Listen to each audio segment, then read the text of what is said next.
Hi there, Natasha here, realtor in beautiful Charleston, South Carolina. Do you wonder what it's like to live here, or maybe you have questions about moving here? Do you want to know more about the area, parts of town, what it's like to be a local? I try to create content that helps people understand what it's like to live in the Charleston area, and I definitely love when people ask me questions that help spur new content. So if you want to see more content like this, click subscribe, make sure to follow, and let's start the conversation.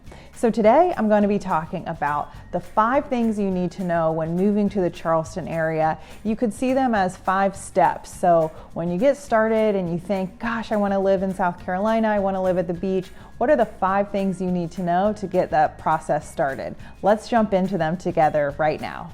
Okay, number 1, I think it's really important to visit the area. I know that sounds kind of obvious, but so many people are buying homes online, sight unseen, and may have never even visited the area. I think doing digital research up front is very important to make sure that you connect with a city, but I also think it's important to visit. So come for a weekend, maybe stay for a few days if you can, and try to get a feel for what it's like when you're here. So what it's like to be a local. And that's going to bring us into step number 2.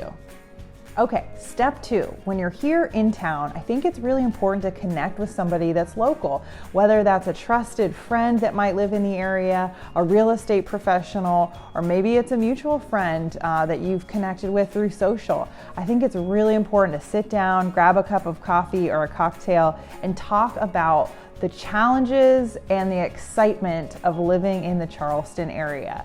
And that person might be able to help you understand more about what it's like to be a local versus a tourist. This is a tourist town. We're very popular, and so it's easy to fall into the trap of the, top 5 restaurants that you see advertised or the top 3 things to do. But learning the more private parks and secluded beaches and local hangouts is also really important, because that's what you're going to be doing when you live here. So my second step is find a local and make the connection to learn more about what it's like to be a Charlestonian.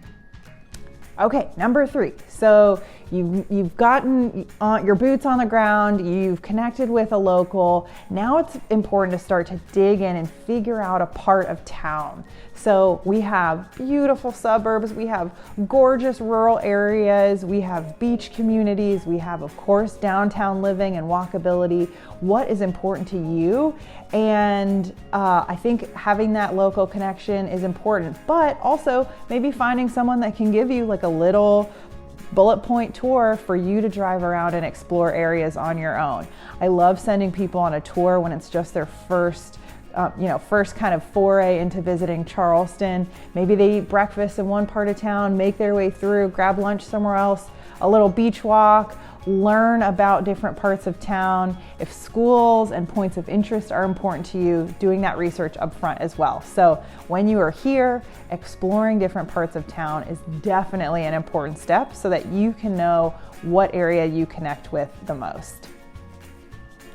Okay, number 4. Assess your situation. This is wildly important because people come to town really not understanding cost of living. If that's important for you to learn about, which it should be, definitely check out my cost of living video. I also have a great pros and cons video about living in the Charleston area. But you want to understand affordability. So are you looking to purchase a home? Are you looking to rent? What does it look like as a monthly payment for those 2 scenarios? And what can you afford, but what do you want to afford? Some people don't like to be, as we call, house poor, and they want to eat out every night and enjoy the more fun things of Charleston. That's kind of the exciting point of moving to a new city. So learning affordability is very important. So we've done a few steps so far. Let's bring it home with number 5. Okay, number 5. This one's really important. You need to connect with local professionals to help you find your next home, whether that's a purchase or a rental. I think connecting with a local realtor or leasing professional is so important because they are going to learn your needs and understand how to fit you with the right place.